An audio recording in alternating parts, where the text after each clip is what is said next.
Hey friends, welcome back to noseyAF, conversations about art, activism, and social change.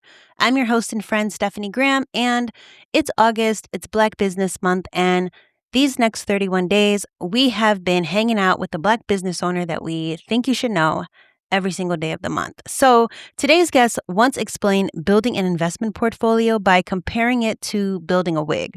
And that post is how this whole thing started. Nadia Vanderhall is a financial planner who spent years in product marketing at banks before deciding to translate all of it for the rest of us. Thank God for that.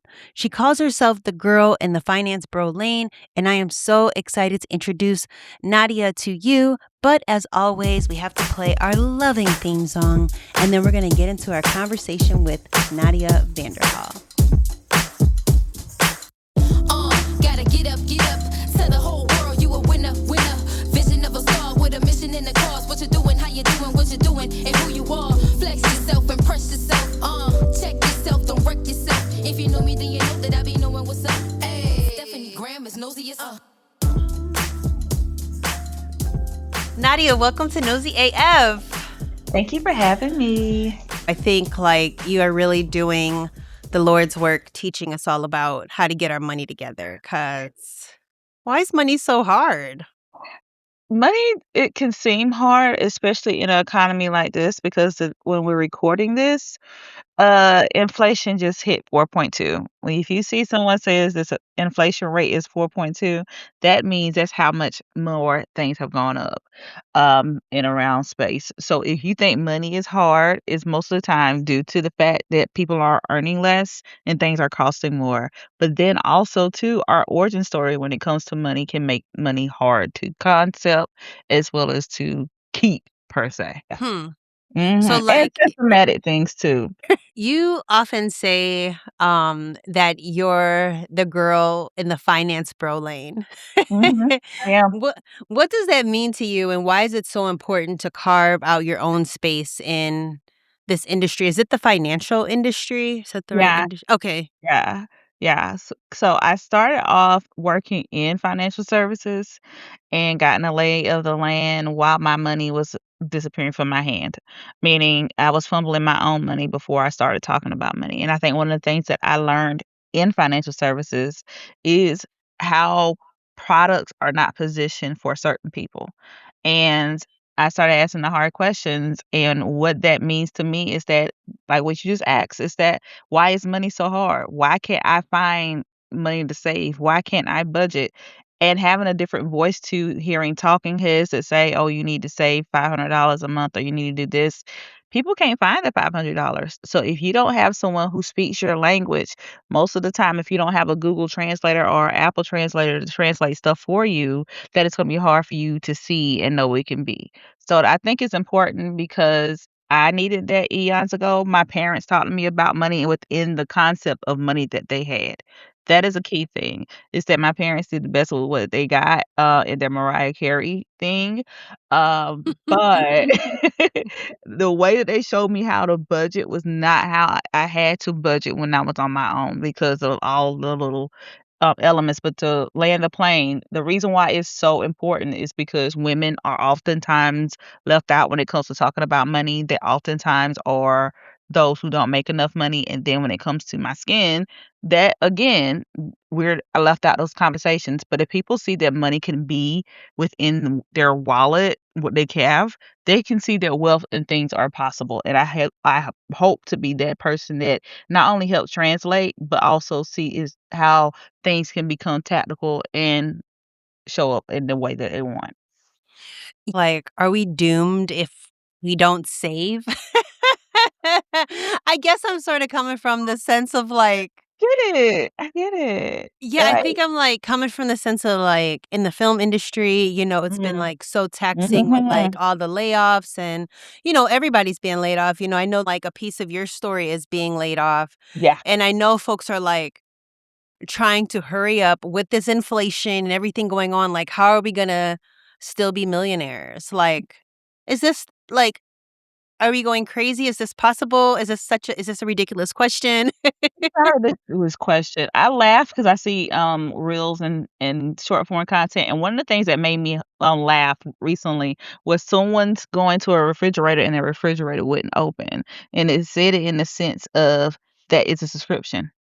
Like in Mm, 2035, it's gonna be a subscription, and one of the things I said on Threads the other day is America is one big subscription model. Tell me I'm wrong. yeah. But the thing is that we're not doomed. The the marketing scheme around the American dream, as someone that has worked in marketing, I can see a marketing campaign from a mile away, and that is it, the American dream is. But the thing is that how do you get clarity through the chaos?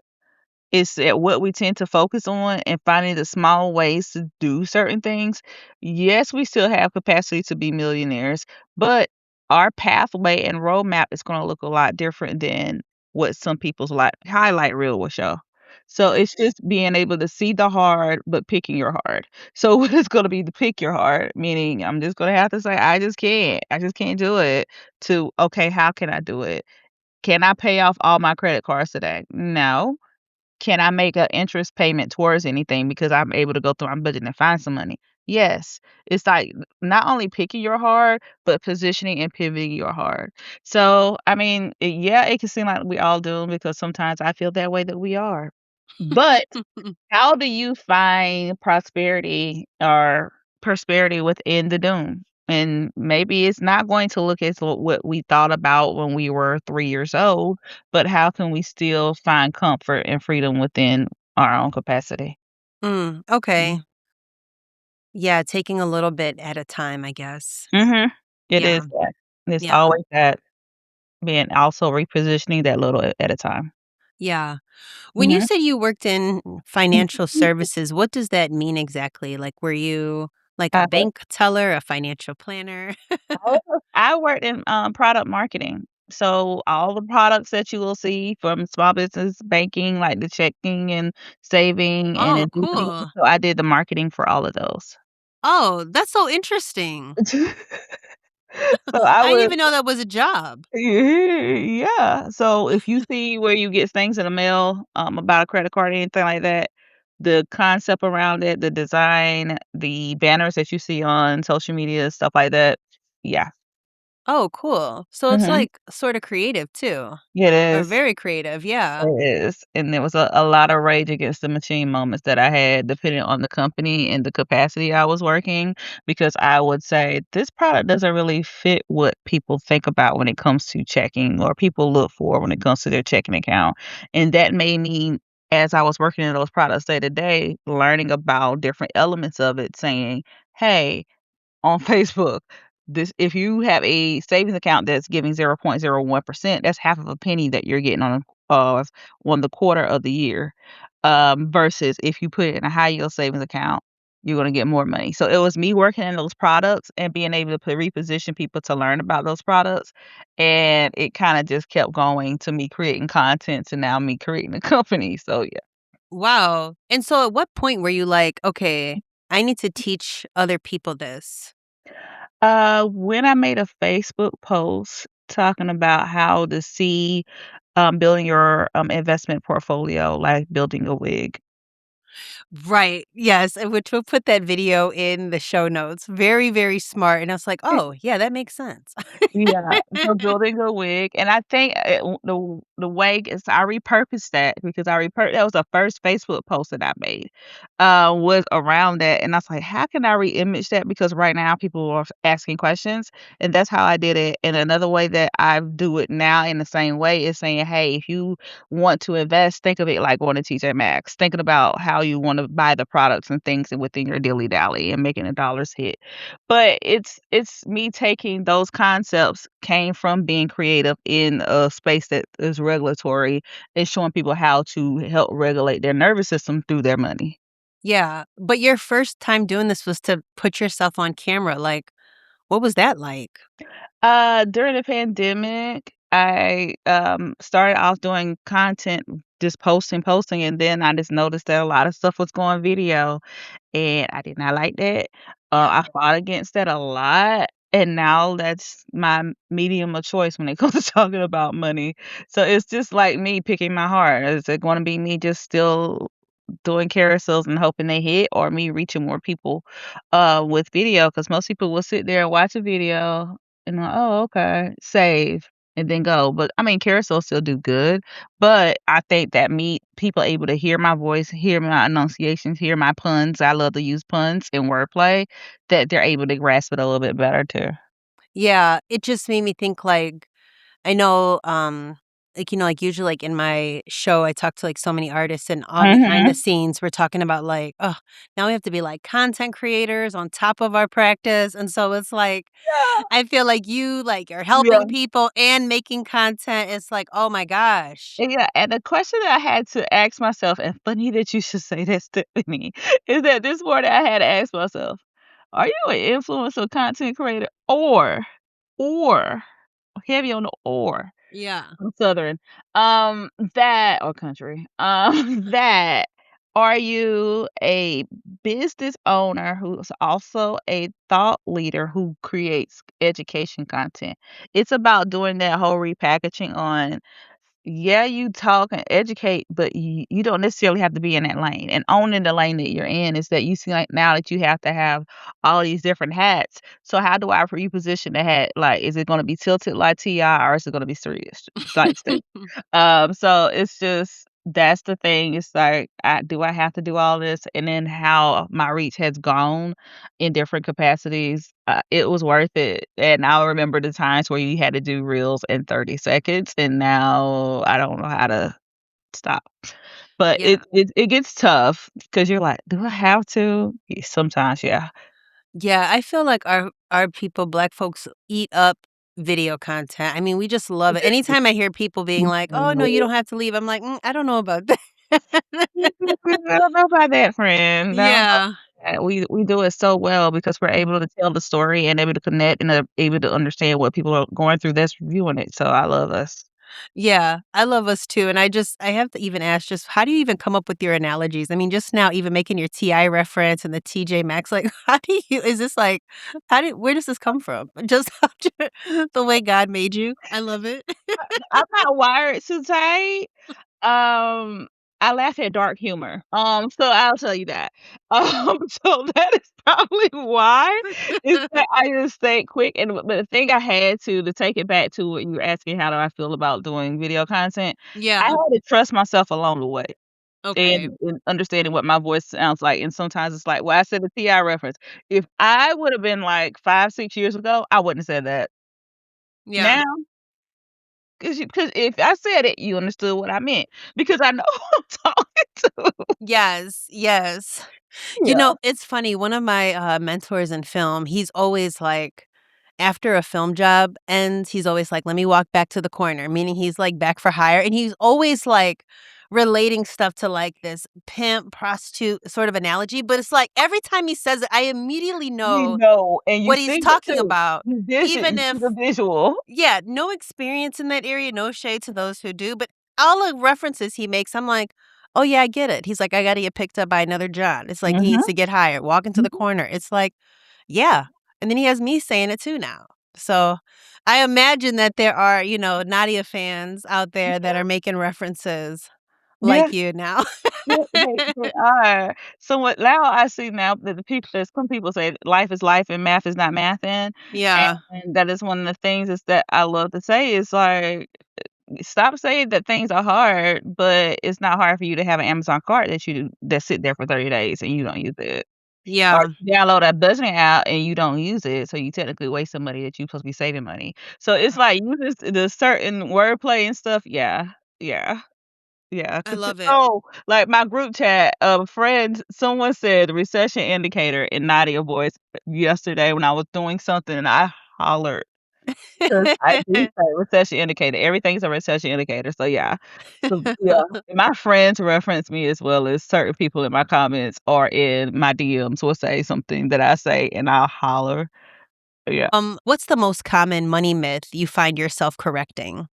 One of the biggest well, I always say this, I'm like 2 chains. I always have more than one. But the first one is that people feel that they have to do the 50/30/20 budgeting method, Okay.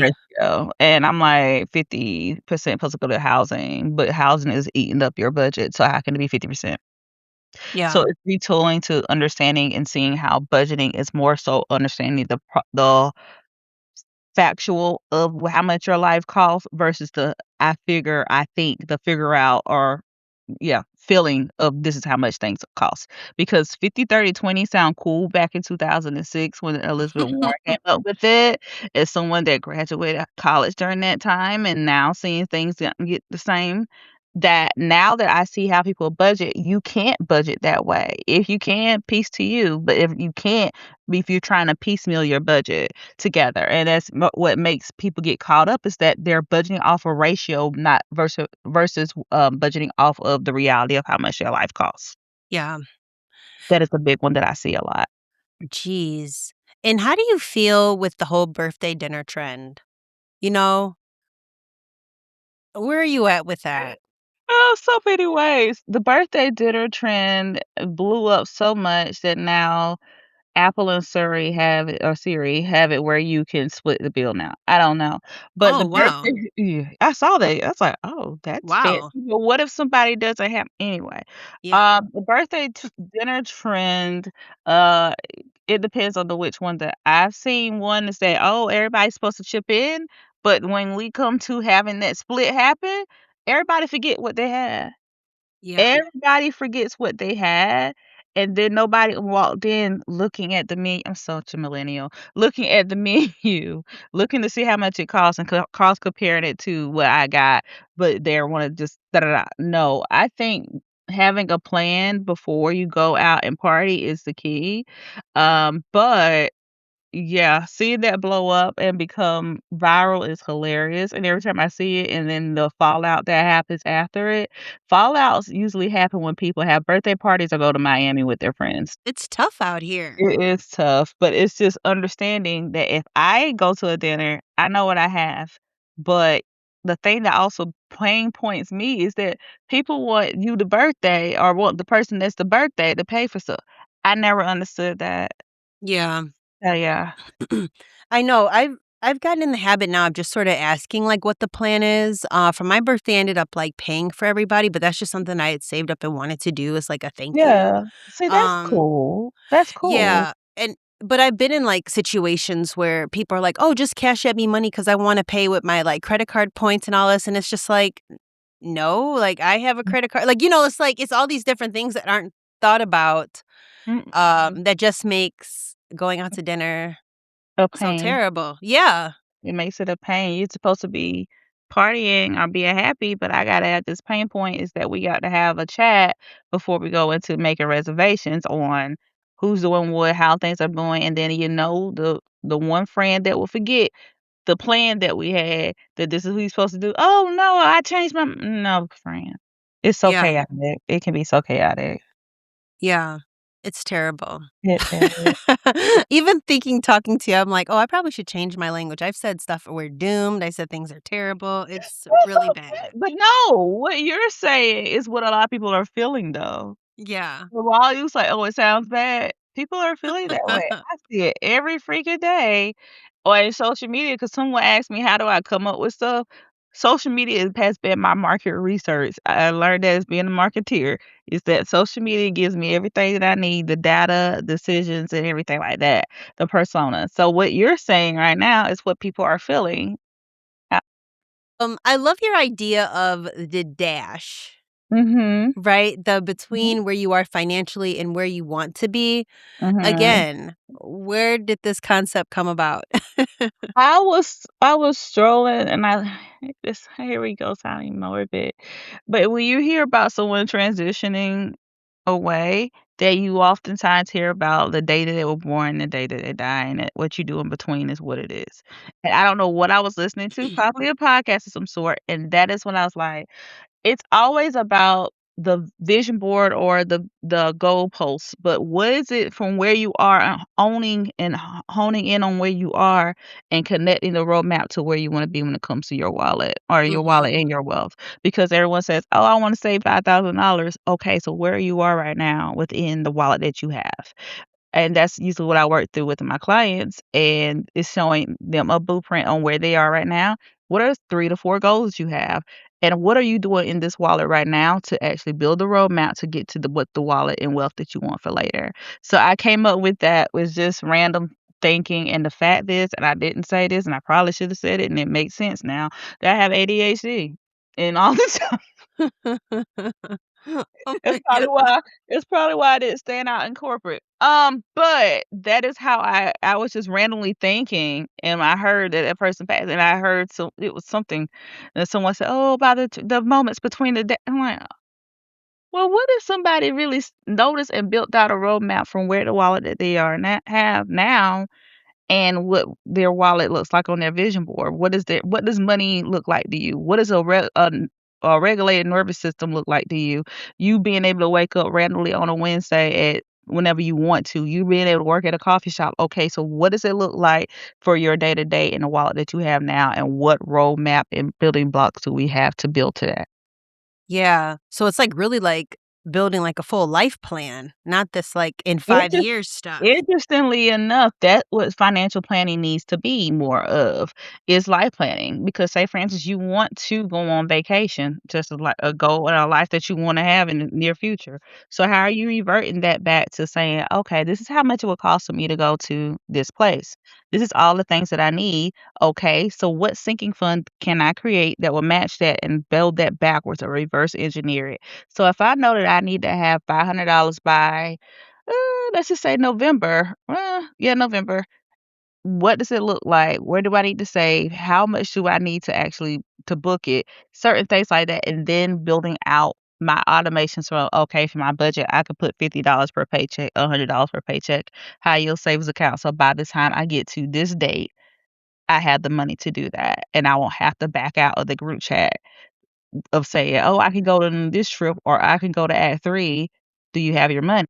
Life planning should be a part of your money management and financial planning. Financial planning is not really talked about openly, but that's technically how the richy people do it. But you plan your life. Like if you know in the group chat that you're supposed to go on vacation, how much is your portion? Reverse engineering it and saying, "Okay, this is when I need to have the money by," but then going back into the wallet that you have now of saying, "Okay, if I need to have $500 by November or a certain date, do I need to send it? Then how much can I pull from my paycheck or what cash flow I have and put it to a high yield savings account to build up toward to support that goal?" So you're not necessarily in a group chat to go on a trip and then you say, "I don't have it." You can find it within your wallet now, or you might just need to reposition some things a little bit differently so you can balance yourself and budget yourself within it. So that's what the dash looks like based upon the wallet that they have, the Mhm. goals they have, and then what roadmap do we build towards it. I feel like that makes me think of like when folks plan, like I have a cousin like this who's like, when I am 32, I need to be pregnant, married, by Mhm. 45, I need to be done with my master's, my PhD. It's Yeah. like, I guess it sort of like makes me think like, wow, like financial planning is really like about what your life is. Mhm. But when you're thinking about those numbers, what if you don't get there? Like, what if you decide in your savings, hey, I plan to go like to a master's program and then something happens where it doesn't happen or you're not, you don't have that kid by like Mm-mm. 36 or anything, but you have like maybe planned it in your money. Like, Mhm. what would you do? Always have an alternative. So Oh, if I know that if I had a plan to go or someone had a plan to go into their master's program, and I was going to save towards that, but I don't have enough money, what is gonna be that gap filler? Meaning what mm, alternatives do I have? Can I go find a grant? Can I go see if I can apply to an internship or something like that? Is being able to not only have that plan, understand your paycheck or your paper, but being able to pivot and saying, okay, maybe that I can't get into it for the fall. Maybe the spring is being better. And the thing of it though, to add an undertone is that if you don't get to that, It's okay. Yeah. The damning of our goals or being able to hit certain things is what holds people back a lot of times. And being able to say, "Hey, how can I reframe this situation?" or "How can I pivot?" and having alternatives is what's gonna allow you to be like, "Okay, this didn't happen, but maybe this is repositioning me for something better." Maybe you get into a better program because you didn't have the money and time, and you waited until spring because you wanted to source some more avenues for getting grants and things like that, and it'll allow you to be in a better program than you even imagine, or to connect with somebody who could probably get you in the program because they found some more money. It's Right. about being firm in your actions, but flexible in your implementations. Oh, okay. I really love that. And I feel like it also will like puts a little like fire under your belt too to Mhm. be like a little bit more of a hustle when you know what you're working towards. Yeah. Instead of just being like, "Oh, I wanna go on vacation. I wanna vacation more." And You what know? happens when a hustler can't get to that, like, "Okay, I was supposed to have this amount of stuff for the hustle that I'm trying to do. If I don't, okay, so how can I go about it?" The what you said about being a hustler, it's about that Rubik's Cube of saying, "Okay, this is what I'm not doing, so what do I need to dial and change up to actually hit and build out with a Rubik's for what I want?" Yeah. You know, Mhm. you have your content that's, like, free and available to all of us. What are some other ways that we can work with you? Some other ways that you could work with me is through 101. I Okay. have, services that deal with something that stuff that are not necessarily financial planning, meaning I'm managing your portfolio. No, the foundation of your money is oftentimes in not only how much money you make, but how much money you build from, meaning your budget. And one of the services that I have is people hate building their budgets, and I actually Mhm. build people's budgets so that it's a budget done for you. I also have a budget audit. So if you already have a plan, but you're noticing that the budget is not budgeting, so I go through, look through it, pull out some suggestions. I might overdo it when it comes to suggestions, it seems like, but it'll get you on post because you already have the plan, a platform. You just need the plan to match it. So that's what that budget service is. And another one that I have been leaning heavy on is that people just have one-off questions, which is to ask me anything. I've had people ask me about bankruptcy. People ask me about credit card lawsuits. People ask me about how to start positioning for saving for a child, or when I have children, my rich best friends, how to do it. And then I also offer building out a financial plan one time as well as a retainer service. So that dash method lives within the retaining service, meaning we build out that financial plan, but we build and meet throughout the year to actually hit those core goals that you have within your plan. And by the time you finish, you can renew, but that's the main thing is where the dash lives at. I love it. So we could be, like, 75 years old still working with you when you're 75. That and but the thing is I love about me and my clients is that when I come on, it's not me being stern because people hear about financial planning, they think about someone who looks like the back of me and old. I'm Yeah. not that, so I'm gonna have a capital with you. I'm gonna be like, "What happened? Why did you overspend? How I mean, what did you buy?" Was it Yeah. I'm gonna add that element to it, but also too, I think when people love working with me, it's because I add some element to, "It's okay. I've been there, and I tell you my spills." And I have even a YouTube video that talked about my money fumbles. And I think being transparent helps people trust me and help people want people to work with me because they're not seeing someone that's going to shame them, but actually give them strategy because I see the vision. Yeah. Do you Mhm. ever have anybody that even after they've been with you and we understand, like, confidentiality, but it's just that's just like, "I'm not no, you can't tell me what to do. No." Mhm. Have you Yeah. ever had that happen? I Oh, have a friend who, like, is always she's always yelling at her trainer, and I'm like, "Why? Why are you telling him you're not gonna do this stuff? That's why he's here." I let you yell, I let you get it out, but then Yeah. I let you run with that play for a while, but when you notice that play is not playing out, that's when they're like, "Okay." I had a client just like that. She on my phone, text her, "This is not what happened, this is" and I didn't do that, and I just let her get that out for, like, a couple weeks, and then I was like I just randomly sent a text like, "Are you ready now?" Yeah. Proceed. So, and then but the reason why she was like that was probably the position with the previous financial planner that she worked with who put all of her stuff in, all of her 401k, her solo 401k, which entrepreneurs should have, into stock, and it wasn't performing, Oh, and they didn't yikes. tell her that they were putting it in junk stock until she looked at it after she left. and noticed the fees that he was charging her, as well as didn't explain everything, but also too had it in junk stock, and she didn't trust. So I had to be transparent, let her get that out, let her, do a little rage baiting in the text and the email, but also at the end, I'm like, "Okay, are we ready now?" Yeah. Yeah. Sheesh. Yeah, I feel That's like probably folks have so much trauma around money. And it's so so like so much it's like attached to being like so personal. Like if you get Mhm. paid a certain amount, it's like that's what the job pays. It's not anything to do with me, but it's easy Right. to internalize it that it is you. And when you internalize it, it shows up in how you implement things. So say for instance, and I talk about this quite a bit, is that when I was making $10.71 an hour and I got laid off where you saw, that whenever I had a pay bump, I still was operating in that mode of survival. I can't have it. I don't have enough. And even when I was making probably about 4x it, I still was operating, and then when I got over it, then I went and started thinking I was Rick Ross and just being messing. So I had to dial back from that time, but I also created another monster, which then I had to find balance in the 2. Is that sometimes it is good to have a strict program, but you have to have some servitude within it, meaning I have to make sure I'm straight. I'm not gonna sit here and deprive myself, and that's another thing that people get when it comes to doing budgets, doing any kind of money things, is that I gotta be strict. I gotta be strict. I gotta be strict.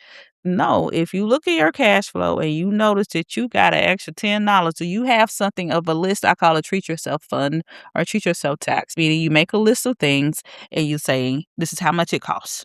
If you have different price points of everything, so whenever you do your budget and look at your plan for the month, you got an extra $10, I got to find some way to balance myself. Goes back to that list, pick that $10 thing and you do it so you have a little bit of balance. So it's Yeah. about figuring out what does that look like for you. Okay. What's like one thing that you've learned that has sort of surprised you in being a business owner? So that surprised me a bit. Okay. You probably understand when I'm gonna say this. I am my own biggest headache when it comes to being a client, because technically I have to be my own client when it Yeah. comes to creating sales strategies and things like that. It's like, come on, girl, we gotta do this. Come on, we gotta do that. We can't always be their how to. But I think within that is allowing me to trust myself. Mm, And to not lean so much on the corporate Nadia to actually become my own corporate. But I think the thing that surprised me is that I'm better than I think at okay. marketing, but I'm also better at very on good at copyright, and I didn't see that until I started building my newsletter out and noticed Yeah. how I started talking about things or writing in my scripts for stuff or writing up reports and financial plans and stuff because I have a way with words. I love to put puns together, and I love to craft stories. So that was one of the things that really surprised me with being a company, because you think a financial planner, I don't have to storytell. You do. You have to talk to people, when you have to understand what's going on with that situation, and you have to articulate that in plan, but also in positioning when it comes to social media. So that is Yeah. a very big one for me. Yeah, I think you're really good at it. I love your stories. Thank you. I think they're so relatable and like again, like your analogies and stuff. I think, it's so Mhm. wonderful. Thank you. Um, I do have a question around overdrafts. Oh, yeah. So that I have you Oh, here. yeah. So I feel like, okay, one thing is that I was at a party once and I saw a girl whose t-shirt says like overdrafts like ruin community, or it was some sort of like political style statement. But it was when I was with my walking club and I told them, today I was meeting with you. And then they came into the whole like, "Oh, ask them about overdrafts and stuff," which is something I've totally struggled myself with in the past. I've been Mhm. like a freaking overdraft king, giving my paycheck Mhm. to overdrafts. My question to you is for people who keep finding themselves overdrafted, what are some of the most common reasons that it happens? And like, what's the first thing they could do to start breaking that cycle? What's going on in their dash with with the overdrafts? As someone who too used to be an overdraft queen, Okay. I understand, but when I got into working at financial services, it's this thing that most banks should have, is that when you have it should be a push notification, meaning the app or whatever will show up on your phone or show up in your email, that it will tell you that you have hit this threshold, that you have exceeded. It will give you a heads up if you're getting close. That has been one of the things that has helped me, is that to look at open your bank app, looking to see where do you usually find yourself as far as the available balance. If you find yourself at, I'm just keeping honest, $100, that when you notice that you have a push notification, you could set the threshold that you want to get alert for. If you usually have $100, set it to be, and when you're getting to 115, the notice that, hey, they're going to send you a notification. So whenever you like, oh, tap, yay, oh, I'm getting close. That and then you go, "Ooh, I'm getting close." But also doing this, separating your money like people do bad kids. Meaning, Okay. a lot of people have one account, everything goes in, everything goes out. But having a checking account that is a yielded checking account that is not attached to that checking account, that will allow you to have a set amount of money that goes into that. So when you get paid and you're like, I typically want to spend $100 on eating out or $100 on fun money, I'm going to move $100 over on there. So that will allow you to tap, to do, to be, still put a threshold on Mhm. there, but then that will not allow you to mess up the church's money, Yeah. meaning you are poor. So it's like splitting your money, but also knowing beyond just opening your app and not getting anxiety from that. There's money trauma there. But when you Yeah. open your app, every so often, most people just open their apps when they know a check is going in or they're getting ready to go to checkout. I used to Yeah. do it, but being comfortable with checking and doing money dates with your money to see, what do I typically spend? How much do I usually typically spend? When does this usually happen? And it allow you to say, okay, for this month, I got this right here. For this paycheck, I got this right here. And being able to move that, but also being able to budget that budget. I know it sounds like too much, but it won't be Yeah. budgeting. And I think the thing that I want to add in there is, don't see budgeting as budgeting, but see it as expense planning. Meaning Mm. I'm planning my allowance. I'm planning my money. So yeah. I love it. That's, like, such a good idea, and especially, like, looking at it before you head to the friend Mhm, dinner, mhm. right? So you're not at the table like, So "Oh you're my not at the god." table and you're not doing, let's turn down the brightness so Yeah. you won't see it. Yeah. So you're able to have it up and you like, "Okay, I know I can only have," and then being comfortable, like, "Oh, girl, let's just get this." Nah, I'm fine with that. But Yeah. what's the thing that was a while ago called loud budgeting? Sometimes the loud budgeting has to be within yourself, because sometimes the fire is coming inside the house that you have to tell that person is that, "Hey, that curve bag that you saw that went live, that you don't need it because you have 5,000 other bags that you don't even take outside." Yeah. Yeah, for sure. Oh my Mhm. god. What would you do if your notification comes on at the birthday dinner? It has. And what did you do? It has eons ago. The poor child. What did I Ah. do? I have something. I have a bank of sister, meaning either I call my sister or my sister calls me. I Oh my That after gosh. that, when I got more money conscious, and obviously that I've gotten better with that, but back in college, my sister probably was like, "Girl, really?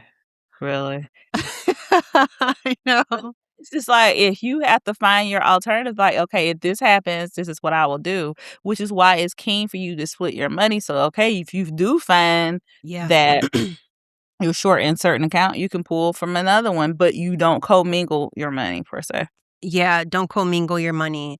I Mhm. feel like it would be fun to have, like, a brands and bands Bank of Sister hotline Ooh, I would love that, that. like, we could, like, have, like, a certain amount. It's like, "Where are you at? What is the need of the money?" Like, we That could would just be send it to them. amazing. Wouldn't it be amazing? It's like That for would be amazing, Yeah. like mutual aid, and that's honestly the fact that you said that, Yeah. that's something that I would love to do in the future. Yeah, I would love to do it too, even if it's just, like I mean, for, like, things like that, like, "Man, I'm out with this like, on this date, she just ordered a freaking espresso martini. I need, Mhm. like, $30." Like Mhm.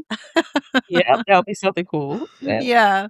One of my last questions as we round out, what are you working on right now that you'd love for people to support? is my newsletter. Another thing is, of course, my services. Coming up within the next couple of months, I'm relaunching my, workbook, budgeting Okay. workbook, as well as my, workshops. Ooh, signing up for your email list, that's how we would know about the workshop? Or Imma talk about it on social media. Also, I have a workbook out right now, that's for emergency fund plan and guide. Right now, people are get laying off or not layoffs are not laying off, and most people here for you to save 3 to 6 months of whatever, and you're like, "Girl, I'd rather just Yeah, save $30." So that actually gives for you real. it actually gives you a plan on how to build up your emergency fund within the money in your hand, meaning even if you're on a limited budget, if you don't have a full month of savings, what could you do? In my Keanu Reeves, what would you do? So it's Yeah. giving you not only how to build a actual emergency fund, but a plan as well. Oh my gosh. That is excellent. And Nadia, thank you so much. I feel like I could talk to you all day. I feel like I definitely will be signing up for these Ask Me Anything offerings because I'm like, as I'm talking to you, learning about your business, I'm like, okay, Stephanie, remember, this is not a personal session. This is about Nadia. Thank you so much for talking with us Thank you today. for having me. That concludes another episode of Nosy AF 31 Days of Black Business. I'm your host and friend, Stephanie Graham. I hope you took something away from today's conversation and had a good time hanging with us. Be sure to check out the show notes to learn more about today's guest and consider supporting their work. You know how it goes, whether you're making a purchase, hiring them, or simply spreading the word. Listen, who doesn't love a referral? It truly all makes a difference. Quick thank yous go out to Queen Lex and Freddie Bam Bam for the Nosy AF theme music, and Emma McGolrick, who hooked me up with the cover art and branding. Shout out to the partners and supporters for this series. You could check them out in the show notes as well. Super grateful for a partner. Hello. That's the show, friends. Until tomorrow, stay curious and take care. Bye.